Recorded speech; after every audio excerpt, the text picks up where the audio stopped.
it's a very nice workout if you pace it right. Can kind of enjoy it. Start with a 2-8 or 2-10 on the rower, and then try to split the deadlifts up in 6 and 4. Took a quick breath in between, and then I never took on a double under, which was really nice. And then I try to increase the pace a bit, but not on the rower, just try to speed up the transitions a bit. And then I ended up on the rower, try to hammer that on. And pretty happy that I could actually increase, and that always feels nice at the end of the workout.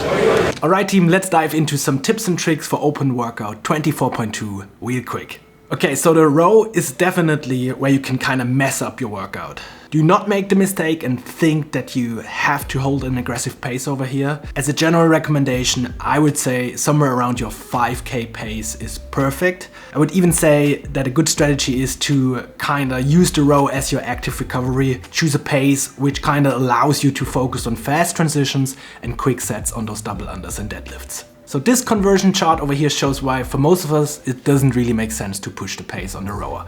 So a 5-second faster row pace, so let's say from a 2-minute pace to a 1:55 pace per 500 meter, wins you only 3 seconds. But at the same time, for a 5-second faster pace, you really have to work so much harder. So I think the better approach over here is to hold a bit back on that row and try to really push your transitions, push the deadlifts and push those double unders.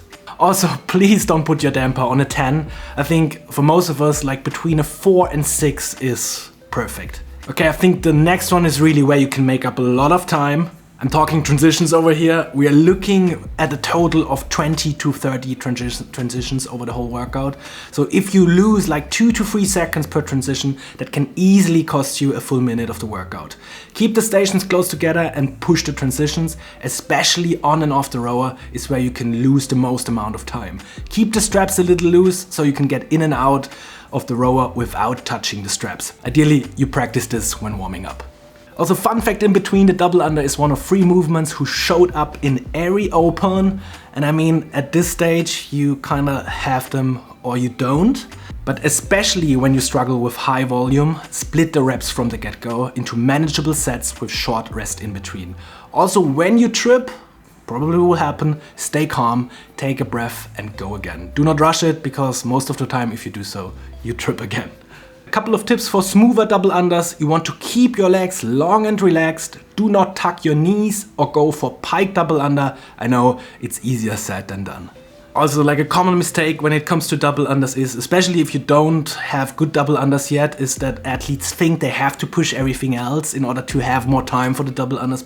But honestly, that makes it even worse because your heart rate is jacked. So better approach is definitely keep everything a little bit easy and focus on smooth sets on those double unders.